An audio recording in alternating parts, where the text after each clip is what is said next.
Նախ մի առաջարկ քաղաքացիական պայմանագիր խմբակցության անպատգամավորներին, որոնց ելույթների մեծ մասը այսպես շպարգալ կեքով նվիրված է դաշնակցությանը։ Առաջարկս ամեն անգամ էթնիստերից հետո մի քանի քայլ ներքև, կարծեմ Դեմիրճան 17 շենքի պատին փակցված է տարիներ շարունակ Հայաստանի կոմունիստական կուսակցության գաղափարական գծով քարտուղար Գալուստ Գալոյանի հուշատախտակը, որն ապրել է այնտեղ եւ գործել ցեկայի շենքում։ Ամեն անգամ ասնելուց ասեք ընկեր Գալոյան, հակադաշնակցական բոլշևիկյան կոմունիստական այն պայքարը, որ ծավալվել է Հայաստանում 70 տարի, ունի փայլուն ժառանգորդներ եւ մենք շարունակում ենք պայքարել դաշնակցության դեմ։ Սիրելի հայրենակիցներ, իրականում այսօրվա ելույթը անձնապես ինձ համար շատ դժվար է։ Այս ամբիոնից ես ուզում եմ հանդես գալ փաստաբանի դերով։ Փաստաբան մի ամբողջ սերնդի եւ մասնակից մի ամբողջ սերնդի, անդամ մի սերնդի, որ 88 թվականին ազնիվ մղումներով, հավատքով, համոզմունքով, նաև նախկին տարիներին թույլատրված, չթույլատրված գրականությամբ, թերթերով, լսելով ծնողներից, տարբեր պատմություն, լսելով տատիներից, պապիներից, տարբեր պատմություններ ոտքի ելավ մեր ժողովրդի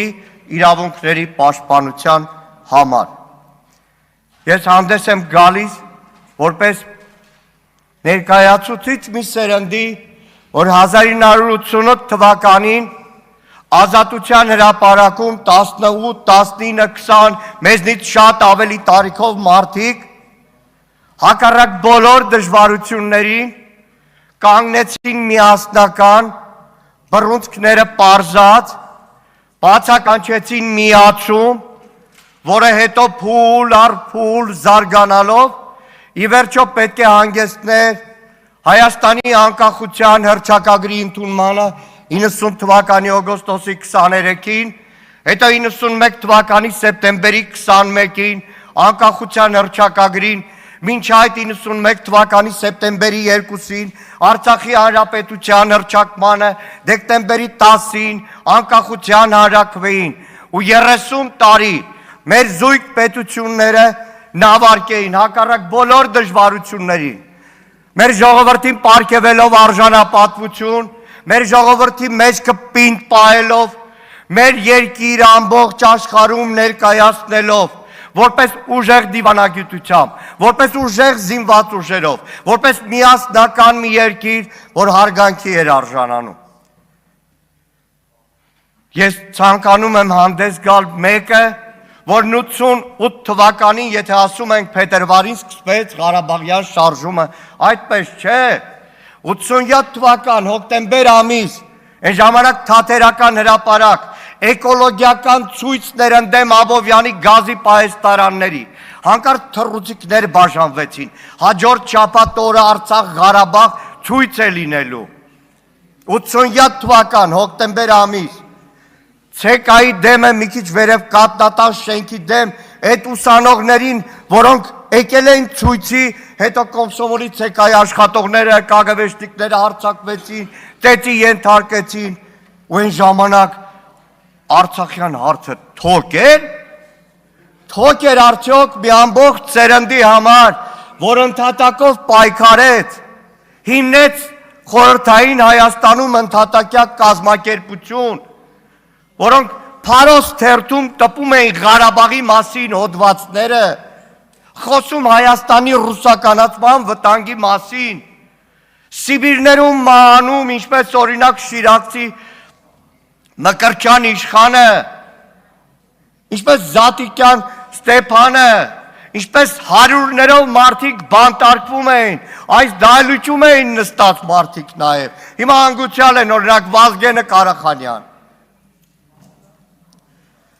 Այդ սերունդը հանուն Արցախի, հանուն մեր ժողովրդի իրավունքների պայքարի ժամանակ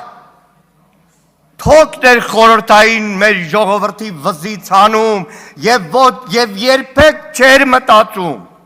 որ մի օր գալու է մի իշխանություն, որն իր ապիկար գործունեությամբ ոչ միայն կորցնելու է այն ամենը, ինչ իմ սերունդը, ինձնից ավելի տարեկիցները եւ ավելի երիտասարդները, մեր դուշման վարդանները, պետոնները, ասկոլկաները, մյուսները, մեր վզից հանեցին այդ թոքը, իրական անկախության այդ ամբողջ զգացումը պարգևեցին, գալու է մի ապիկար, որ այդ ամեն ինչի ձեռքելու է մեր ժողովրդին եւ իր ամբողջ արածը արդարացնելու համար տասնյակ սերունդների պայքարը համարելու է թոք։ Հիմա անկախության այս տրանսֆորմացիան, պետք է անկեղծ ասեմ, 88 թվականից արդեն ազատության հրապարակը քիչ սկսվում էր բաժանվել։ Աջ թևի վրա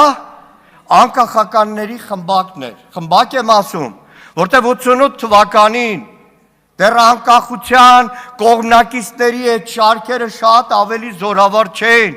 Երեք Ռուբեն Ռուբինյանն այստեղ ասում է, Անդրանիկ Քոչարյանը անկախության համար պայքարել է։ Պարոն Քոչարյան, լինենք անկեղծ, 88 թվական սեպտեմբեր ամիս մերգելյանցիները միացման համար են պայքարում, թե անկախության, լինենք անկեղծ, հետո տրանսֆորմացիայով 89-90 թվականին էր, որ անկախության գաղափարը շատ ավելի զորացավ, որտեղ այդ օրերի ազգային պայքարի առաջին շարքերում եւ մեծ մասը գիտակցում էր, որ չի կարելի օդի մեջ, այսպես ուղղակի կարգախոսներով գործընթաց սկսել, որտեղ հասկանում են ամեն քայլը պետք է լինի հետևողական։ Դրա համար էր 88-ին Անդրանիկ Քոչարյանն էլ, Հակոբ Ասլանյանը վստահ եմ, Հովիկ Կաղազարյան, Նազարյան Գեղամ, Կնյազ Հասանովը վստահ եմ մի քիչ մասնակցել է։ Ու այսպես շարունակ, այդ մարդիկ այդ փուլ առ փուլն էին բերում, միացումով, Արցախով, զույգ պետությունով հասցնում անկախության։ Հիմա անկեղծ, ես չէի կարող պատկերացնել, որ հասնելու եմ մի օրվան, որ ինձ, մյուսներին մեղադրեն, որ դուք 5-րդ չարաշուն անկախության դեմ, մեղադրեն դաշնակցության անկախության դեմ, դաշնակցություն, որ տասնամյակներով նաև արդեն անկախ Հայաստանում հպարտացել է փետրվարյան ապստամբություն, նշելով այն փաստը, որ արդեն խորհրդայնացած, բոլշևիկացած, դեռ չձևավորված խորհրդային միության, բայց խորհրդային միության տարածքում առաջին ազատագրական ապստամբությունը, որ բարձրացրել է եղել է հայությունը, Գառնիից, ազատագրելով Երևանը բոլշևիկներից։ Հիմա եկել ինձ մեղադրում են անկախության դեմ պայքարի, եւ իրականում երեք էլի Ռուբեն Ռուբինյանը մանիպուլացրեց, որովհետև իր խոսքի սկզբում ասեց Դաշնակցության բյուրոյի ներկայացուցիչ Հրայր Մարուխյանի 3 կուսակցությունների հայտարարությունը, ես էլ ասի պատրաստական եմ, Քրիստինե Վարդանյանը հրապարակեց ամբողջ տեքստը, Ռուբեն Ռուբինյանը էլի մանիպուլացրեց, այդ տեքստում գրած էր, որ մեր հայրենիքի կենսագործունեությունը, մշակութային եւ այլն, էլի մանիպուլացրեց, իր ներկայացնելով մեր հայրենիք, որ դաշնակցությունը 70 տարի եռագույնը պահած, մեր հայրենիքը պահած, անկախության գաղափարը պահած, կարող է հայրենիք ասելով համարի խորհրդային միությունը դեռ վրադիրել Ադրբեջանը։ Հայրենիքը դաշնակցության համար, այո, ձեր պատկերացրած այդ 29840 կիլոմետրի մեջ կուճռտած Հայաստանի ներկայիս հանրապետությունը չէ, հայրենիքը շատ ավելի լայն է։ Եթե կուզեք ես տեսական, դաշնակցական դեռ 20-րդ դարի սկզբի, երբ չկար նույնիսկ անկախություն, դաշնակցության տեսաբանների Լևոն Շանթի, Գարեգին Խաժակի ուսումնասիրությունները հայրենիք, պետություն, ազգ, ժողովուրդ, գաղափարների մասին կարող եմ տրամադրել։ Խնդրում եմ մի բան։ Դաշնակցությունը իր ամբողջ գոյության ընթացքում տարբեր աշխարհընկալումներով տարբեր վերիվարումներ է ունեցել։ Տվել է հարյուրավոր, հազարավոր զոհեր, նահատակներ մինչև վերջին 44 օրյա պատերազմը։ Խնդրում եմ մի բան, ձեր քաղաքական պայքարի մեջ, ձեր ղեկավարի գործունեության արդյունքում, կորուստների, ուրացման, արդարացման մեջ մենակ մի բան չկասկածեք։ Ցանկացած պարագայում Հայ-Հեղափոխական դաշնակցությունը եւ դաշնակցության ցանկացած անդամ, որ երթվում է դաշնակցության դրոշի, զենքի, կանոնագրի ու ծրագրի վրա, մնում է եւ մինչեւ կյանքի վերջ մնալու է Հայաստանի անկախության զինվորը։ Շնորհակալ եմ։ Շնորհակալություն հաջորդ ելույթի համար։ Թադևոս Ավետիսյան, համեցեք։